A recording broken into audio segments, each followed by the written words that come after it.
Diet and nutrition.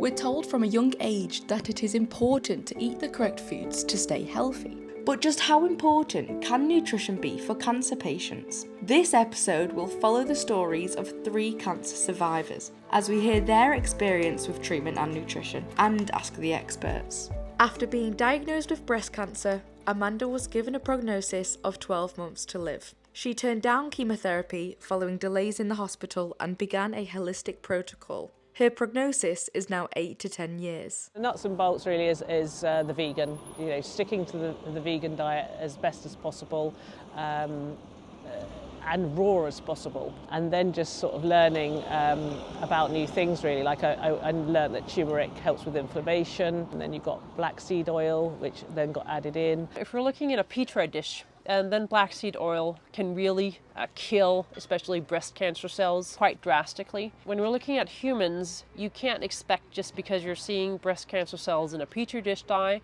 that the same is going to happen to a human. But I would say, does it make sense to include this? Absolutely it does. But you don't want to rely on it to heal you as the only tool. Altaf was diagnosed with Hodgkin's lymphoma at just 21.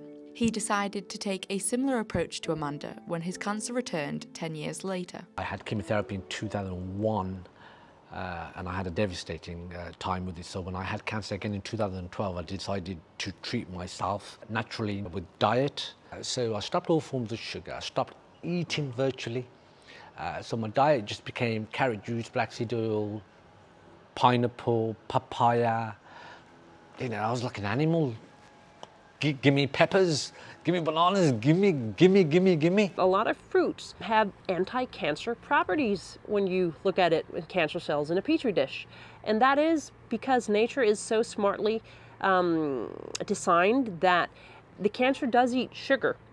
And the sugar in the fruit is attached to anti-cancer antioxidants. So when the cancer comes to get it, it both gets the fruit sugar, but it also gets the antioxidants bound to the fruit sugar, and then it is inside the cancer cell.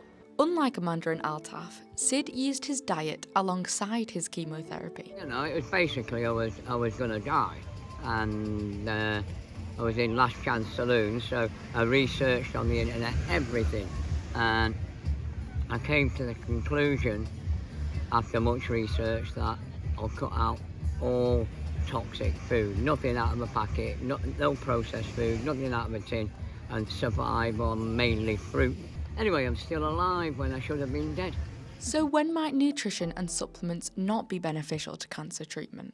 So turmeric is a good example. Sometimes turmeric, along with chemotherapy, might make the chemotherapy less effective because it slows down the growth of the cancer, and chemotherapy attacks and kills fast-growing cells.